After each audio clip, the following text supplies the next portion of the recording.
அதே போலதான் இன்றைக்கு காளியம்மாளுக்கும் கூட அவர் பேச்சாற்றலால் ஒரு முதன்மை இடத்தை அவர் பெற்றிருக்கிறார். ஒரு பெண்ணாக இருக்கிற பட்சத்திலே, ஒரு அரசியலிலே கொஞ்சம் குறைந்த வயது கொண்டவராக இருக்கிற பட்சத்திலே, அவர் ஏற்கனவே ஒரு சமூக செயல்பாட்டாளராக மீனவ சமூகங்களுடைய மத்தியிலே பல களப்பணி செய்தவர் என்கிற முறையிலே அவர் தன்னை அடையாளப்படுத்திக் கொள்வதற்கு இந்த மேடையை பயன்படுத்திக் கொண்டார் என்பது உண்மைதான். போவதற்கான சுதந்திரம் இருக்கிறது என்பது எல்லாருக்குமே புரியும். அவர் போக வேண்டும் என்று அவர் விரும்புகிறார். அதான் அதுல ரொம்ப முக்கியமான விஷயம். அவர் நினைத்திருந்தால் என்கிட்ட என்ன தவறு இருக்கிறது சொல்லுங்க பாப்போம், ஏன் இந்த கட்சி விட்டு போறீங்கிறதுக்கு நீங்க காரணம் சொல்லுங்க பாப்போம்னு சொல்லலாம். மடியிலே கணம் இருந்தால் வழியிலே பயம் இல்லை என்ற மாதிரி சொல்லலாம். அப்படி சொல்லாம நல்லது போனா நல்லதுன்னு நினைக்கிறார். தமிழக வெற்றி கழகத்திலையும் அவர் இணைய போகிறார் என்ற ஒரு செய்திகள் பரவியது. எந்த ஒரு செய்தியையும் காளியம்மாள் உறுதிப்படுத்திக் கொள்ளவில்லை என்கிற காரணத்தினால் அது வெறும் யூகங்களாக இருக்கிறது. ஆனால் எனக்கு தெரிந்து தூத்துக்குடி மாவட்டம் மணப்பாடியிலே நடக்கிற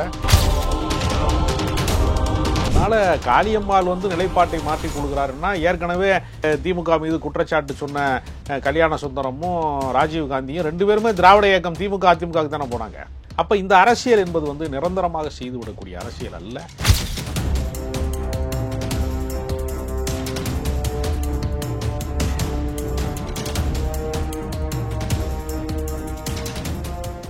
ரியல் ஒன் நண்பர்கள் நேயர்களுக்கு வணக்கம். பல்வேறு முக்கியமான தகவல்களை நம்முடைய வாசகர்களுடன் பகிர்ந்து கொள்ள அரசியல் விமர்சகர் ராஜகம்பீரன் அவர்கள் நம்முடைய இருக்கிறார். வணக்கம் சார். வணக்கம் சார். நாம் தமிழர் கட்சியுடைய முக்கியமான ஒரு பேக் போன் அப்படின்னு சொல்லலாம் காளியம்மாள் அவர்கள். இப்போ காளியம்மாள் அவர்களை பொறுத்த வரைக்கும் கடந்த ஒரு சில மாதங்களாகவே நாம் தமிழர் கட்சியில் இருக்கிறாங்களா, வெளியேற போகிறாங்களா அப்படிங்கிற கேள்விகள் இருந்துகிட்டே இருந்துச்சு. இன்னைக்கு காளியம்மாள் வெளியேறுவது உறுதி செய்யப்பட்டதாகவே செய்திகள் வந்துட்டு இருக்கு. சீமான் அவர்களிடம் கேட்டப்போ கூட அவர் இஷ்டப்பட்டால் எங்க வேண்டாலும் வெளியேறலாம், இணையலாம் அப்படிங்கிற தொனியில தான் பேசியிருக்காங்க. இதை எப்படி சார் பாக்குறீங்க? நாம் தமிழர் கட்சியை பொறுத்தவரையில் அது ஈழத்தமிழர்களுக்கு எதிராக அந்த இறுதிக்கட்ட போரிலே ஏற்பட்ட தமிழர்களின் கோபத்தை அந்த சந்தர்ப்பத்தை மிகச் சரியாக பயன்படுத்தி கொண்டார் என்றுதான் சீமானை சொல்ல வேண்டும். அது ஒரு இயக்கமாக கட்டி தமிழ் உணர்வாளர்களை தட்டி எழுப்புவதற்கு, அந்த ஈழத்திலே நடந்த இறுதி யுத்தத்திற்கு ஒரு சர்வதேச போர் காரணம் என்பதை மறைத்துவிட்டு ஏதோ தமிழ்நாட்டினுடைய முதலமைச்சர் தான் அந்த போரை தலைமையேற்று நடத்தியது போலவும், இவருடைய உத்தரவின் பேரில் தான் இங்கே தமிழர்களை அழிக்கப்பட்டது போலவும் ஒரு தோற்றத்தை அவர்கள் பேசி பேசி மேடைகளிலே பேசி வளர்ந்த இயக்கம் திராவிட இயக்கம் என்று சொல்வதைப் போலவே, திராவிட இயக்கத்திலே தானே தொடக்க காலத்திலே பெரியாரிய சிந்தனைகளை பேசித்தானே சீமானவர்கள் ஒரு 15 ஆண்டு காலத்திற்கு மேலாக பெரியாரிய மேடைகளிலே பயிற்சி பெற்றவர் என்கிற காரணத்தினால அவர் காங்கிரஸையும் திமுகவை வீழ்த்துவோம் என்கிற ஒரு கோஷத்தின் அடிப்படையிலே, கோட்பாட்டின் அடிப்படையிலே ஒரு கட்சியை உருவாக்கினார். ஆனால் அவர் ஒரு அரசியலை திட்டமிட்டு நகர்த்தி கொண்டு வராமல் திடீரென்று ஒரு நாள் அவர் தலைவராகிவிட்டார். அவர் எதிர்பார்க்கவில்லை. அவர் ஒரு கட்சி தொடங்க வேண்டும் என்றோ தலைவராக வேண்டும் என்றோ அவர் எதிர்பார்க்கலாம். அப்ப பயிற்சி இல்லாமல், முயற்சி இல்லாமல் ஒரு மேடை பேச்சினுடைய வசீகரத்தின் வழியாக திடுதுப்புன்னு ஒரு நாள் தலைவராயிட்டார்.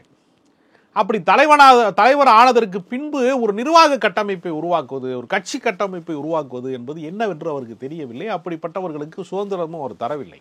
சீமான் செய்தது என்னன்னா, 2ஆம் கட்ட தலைவர்கள் யாரும் உருவாக விடாமல் பார்த்து கொண்டார். அவரை போலவே பேச்சாற்றல் மிக்கவர்களாக இருந்தவர்கள் சில பேர் மேலெழும்பி வந்தார்கள். தொடக்க காலத்திலே கல்யாண சுந்தரம், ராஜீவ் காந்தி போன்றவர்கள் எல்லாம் பேச்சாற்றல் மிக்கவர்களாக மேலெழுந்து வந்தபோது அவர்கள் ஒரு கட்டத்திற்கு பின்பு அந்த கட்சியிலிருந்து வெளியேற வேண்டிய ஒரு சூழ்நிலையை இவர்கள் உருவாக்கி தந்தார்கள். அதே போலதான் இன்றைக்கு காளியம்மாளுக்கும் கூட அவர் பேச்சாற்றலால் ஒரு முதன்மை இடத்தை அவர் பெற்றிருக்கிறார். ஒரு பெண்ணாக இருக்கிற பட்சத்திலே, ஒரு அரசியலிலே கொஞ்சம் குறைந்த வயது கொண்டவராக இருக்கிற பட்சத்திலே, அவர் ஏற்கனவே ஒரு சமூக செயல்பாட்டாளராக மீனவ சமூகங்களுடைய மத்தியிலே பல களப்பணி செய்தவர் என்கிற முறையிலே அவர் தன்னை அடையாளப்படுத்திக் கொள்வதற்கு இந்த மேடையை பயன்படுத்தி கொண்டார் என்பது உண்மைதான். ஆனால் இன்றைக்கு காளியம்மாளை பற்றி நமக்கு தெரியும். ஒரு ஆடியோலாம் வெளிவந்துச்சு, ஒரு பிசுறு தட்டி விட்டுனா அவர் சொன்னார்னா, அப்படிங்கிறப்ப அவருக்கு காளியம்மாள் இந்த கட்சியை விட்டு போக வேண்டும், அப்புறப்படுத்தப்பட வேண்டும் என்கிற உள்நோக்கத்தோடு ஏற்கனவே அவர் இருந்திருக்கிறார் என்பதனால தான் இன்றைக்கு கூட செய்தியாளர் சந்திப்பிலே போவதற்கான சுதந்திரம் இருக்கிறது என்று சொல்கிறார். போவதற்கான சுதந்திரம் இருக்கிறது என்பது எல்லாருக்குமே புரியும். அவர் போக வேண்டும் என்று அவர் விரும்புகிறார். அதான் அதுல ரொம்ப முக்கியமான விஷயம். அவர் நினைத்திருந்தால் என்கிட்ட என்ன தவறு இருக்கிறது சொல்லுங்க பாப்போம், ஏன் இந்த கட்சி விட்டு போறீங்கிறதுக்கு நீங்க காரணம் சொல்லுங்க பாப்போம்னு சொல்லலாம். அப்ப மடியிலே கணம் இருந்தால் வழியிலே பயம் இல்லை என்ற மாதிரி சொல்லலாம். அப்படி சொல்லாம நல்லது போனா நல்லதுன்னு அவர் நினைக்கிறார். இப்படியே பாத்தீங்கன்னா பல பேர் முக்கியமான நபர்கள் எல்லாமே வெளியேறிட்டு இருக்காங்க. இப்ப காளியம்மாளும் வெளியேறக்கூடிய நிகழ்வு நாம் தமிழருக்கு மக்கள் மத்தியில் ஒரு செல்வாக்கு இழக்கக்கூடிய ஒரு சூழலை தானே உருவாக்கும். இல்ல, எப்பொழுதுமே கட்சி என்பது வெறும் தலைவர் அல்ல. எந்த கட்சியாக இருந்தாலுமே அந்த கட்சிக்காக வந்து இப்போ எம்ஜிஆர் மாதிரி பெரிய வசீகரமான தலைவர்கள், ஜெயலலிதா மாதிரி வசீகரமான தலைவர்கள், கலைஞர் மாதிரி பெரிய வசீகரமான தலைவர்கள் இருந்த கட்சிகளிலே கூட ஒவ்வொரு மாவட்டத்திலும் செல்வாக்கு மிக்கவர்கள் உருவாவார்கள். அவர்கள் சொன்னால் அந்த மக்கள் வந்து அந்த பகுதியிலே திரண்டு வருவார்கள். மதுரைனா இவர் சொன்னால் கேட்பாங்க, திருச்சினா இவர் சொன்னால் கேட்பாங்க என்று சொல்லக்கூடிய செயல்பாட்டாளர்கள் வந்து எப்பொழுதுமே கட்சியினுடைய மாவட்ட செயலாளர்கள், ஒன்றிய செயலாளர்கள், நகர்மன்ற தலைவர்களாக இருக்கிறவர்கள், கிளைக்கழக செயலாளர்களாக இருக்கிறவர்கள் என்று பல கட்டமைப்பு கட்சிக்கு வேணும். ஒரு தனிநபர் வந்து ஒட்டுமொத்த மாநிலத்தினுடைய எல்லாவற்றையும் கண்காணித்து விட முடியாது. அப்போ இந்த கட்சியினுடைய முக்கியமான நிர்வாகிகள் எல்லாம் வெளியில் போகிறாங்க அப்படின்னா நாம் தமிழர் கட்சி கலகலத்து விட்டது, அந்த கட்சி வந்து ஒரு தேய்பிறை காலத்தை நோக்கி போய் கொண்டிருக்கிறது என்று தான் நம்ம யோசிக்க வேண்டியிருக்கிறது. இப்போ காளியம்மாள் அவர்களை பொறுத்த வரைக்கும் கடந்த சில மாதங்களாகவே நாம் தமிழுடைய எந்த ஆக்டிவிட்டிஸ் எதுலையுமே கலந்துக்காமல் ஒதுங்கிய நிலையிலேயே இருந்துகிட்டு இருந்தாங்க. இப்போ அவங்க தரப்புல இருந்தும் விலக போறாங்க அப்படிங்கிற செய்திகள் வந்துகிட்டு தான் இருக்கு. அப்போ காளியம்மாளை பொறுத்த வரைக்கும் அடுத்து என்ன முடிவெடுப்பாங்க, எந்த கட்சியில சேர்ந்து பயணிக்கலாம், அதற்கான வாய்ப்புகள் எப்படி இருக்கும்? இல்லை, காளியம்மாள் வந்து ஒதுங்கி இருந்தார்கள் என்று சொல்வது தவறு, ஒதுக்கப்பட்டார்கள் என்பதுதான் உண்மை. நாம் தமிழர் கட்சியிலிருந்து பல மேடைகளுக்கு அவங்க அழைக்கப்படலை. ஒரு மேடைக்கு நடுவில் அழைக்கப்பட்ட போது கூட சில மணித்துளிகள் தான் வந்து பிரபாகரனை சந்தித்தார் என்கிற உண்மையை அவர் பேசிட்டார் அப்படின்னோடனே அதற்கு மறுப்பு தெரிவிக்கக்கூடிய மேடையாக அதை வந்து சீமான் மாற்றிக்கொண்டார். அப்புறம் ஈரோடு இடைத்தேர்தலில் வேறு பெரிய கட்சிகள் போட்டியிடாத பட்சத்தில் நாம் தமிழர் கட்சி மட்டுமே போட்டியிடுகிறது என்கிற நிலை வந்தபோது கூட பிரச்சாரத்திற்கு அவர் அழைக்கப்படலை. எனவே காளியம்மாள் ஒதுங்கி கொண்டார் என்பது சரியான கருத்து அல்ல, காளியம்மாள் ஒதுக்கப்பட்டார் என்பதுதான் சரியான கருத்து. இப்பொழுது காளியம்மாள் வந்து வெறும் மேடை பேச்சாளர் மட்டுமல்ல, கள செயல்பாட்டாளராக மீனவ சமூகங்களுடைய பிரச்சனைகளுக்காக போராடக்கூடியவராக அவர் வாழுகிற அந்த பகுதிகளிலே, நாகப்பட்டினம் பகுதிகளிலே தீவிர செயல்பாட்டாளராக ஏற்கனவே அறியப்பட்டிருக்கார். எப்பொழுதுமே ஒரு அரசியல் கட்சியில் பேச்சாற்றல் மிக்கவர்களாக இருப்பவர்கள் கள செயல்பாட்டுக்கு வரமாட்டாங்க. தீவிரமான கள செயல்பாடு ஃபீல்டு ஒர்க்கராக இருப்பாங்க, அவங்களுக்கு பேச்சாற்றலே இருக்காது. இந்த இரண்டும் ஒரு புள்ளியில் இணைகிற போது அவங்க அரசியலில் வளர்ச்சி அடைவது என்பது தவிர்க்கவே இயலாது. எனவே காளியம்மாளை பொறுத்தவரையில் இரண்டும் சந்திக்கிற ஒரு புள்ளியாக இருக்கிறது, சொல் செயல் இரண்டுக்குமான ஒரு ஆளாக அவங்க இருக்கிறாங்க. எனவே அவரை வந்து பல அரசியல் கட்சிகளிலே நீங்கள் வந்து வாங்க அப்படின்னு அழைப்பு விட்டார்கள் என்பதுதான் உண்மை. அதிமுக அழைத்தது, திமுகவிலையும் அவர் சேர்வதற்கான சாத்தியங்கள் இருக்கிறது. தமிழக வெற்றி கழகத்திலையும் அவர் இணையப் போகிறார் என்ற ஒரு செய்திகள் பரவியது.